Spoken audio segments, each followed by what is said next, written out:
అసాంఘిక కార్యకలాపాలకు దూరంగా ఉండాలని, సమాజంలో గౌరవప్రదంగా జీవించాలని ట్రాన్స్జెండర్లకు ఎల్బీనగర్ డీసీపీ ప్రవీణ్ కుమార్ సూచించారు.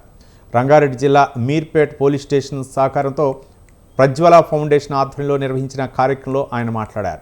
ట్రాన్స్జెండర్ సర్టిఫికెట్లను Prajwala foundation Vanasthalipuram ACP Kasireddy, Meerpet CI నాగరాజ్తో కలిసి డీసీపీ అందజేశారు.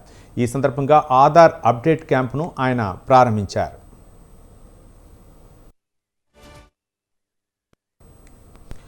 ట్రాన్స్జెండర్స్ను సమాజంలో భాగం చేయాలని వికల్ప ఫౌండేషన్ పోలీసుల సహకారంతో అవగాహన కల్పిస్తున్నట్లు డీసీపీ ప్రవీణ్ కుమార్ చెప్పారు. సీఎం రేవంత్ రెడ్డి ఆదేశాలతో పోలీస్ శాఖలో ట్రాన్స్జెండర్స్ను ట్రాఫిక్ అసిస్టెంట్లుగా నియమించినట్లు తెలిపారు. ట్రాన్స్జెండర్స్కి సమస్యలు ఉంటే పోలీసుల దృష్టికి తీసుకురావాలన్నారు.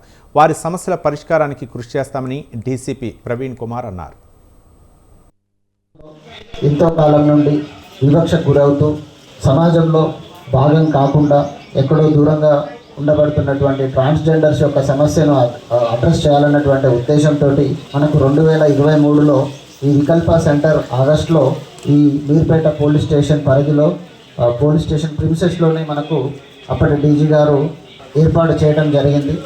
దీని యొక్క ప్రధాన ఉద్దేశం అప్పటి వరకు ట్రాన్స్జెండర్ సమాజంలో కొన్ని రకాలైనటువంటి వృత్తులకే పరిమితమవుతూ ఆ వృత్తులనే ఎంచుకొని, ఉదాహరణకు ప్రాస్టిట్యూషన్ కావచ్చు, లేదు బెగ్గింగ్ కావచ్చు, లేకపోతే ఇంకా ఏ రకమైనటువంటి యాంటీ సోషల్ కొన్ని డ్యూటీస్ కావచ్చు చేస్తూ వాటినే వృత్తులుగా ఉన్నటువంటి వ్యక్తులను సమాజంలో భాగం చేసి వారికి కూడా ఒక గౌరవప్రదమైనటువంటి స్థానం ఇవ్వాలనేటువంటి ఒక సదుద్దేశంతో సునీత కృష్ణన్ మేడం గారు తన యొక్క ప్రజ్వల ఫౌండేషన్ ద్వారా ఈ వికల్ప సెంటర్ను తెలంగాణ పోలీస్ సహాయ సహకారాలతోటి ఈ ప్రాంతంలో ఏర్పాటు చేశారు.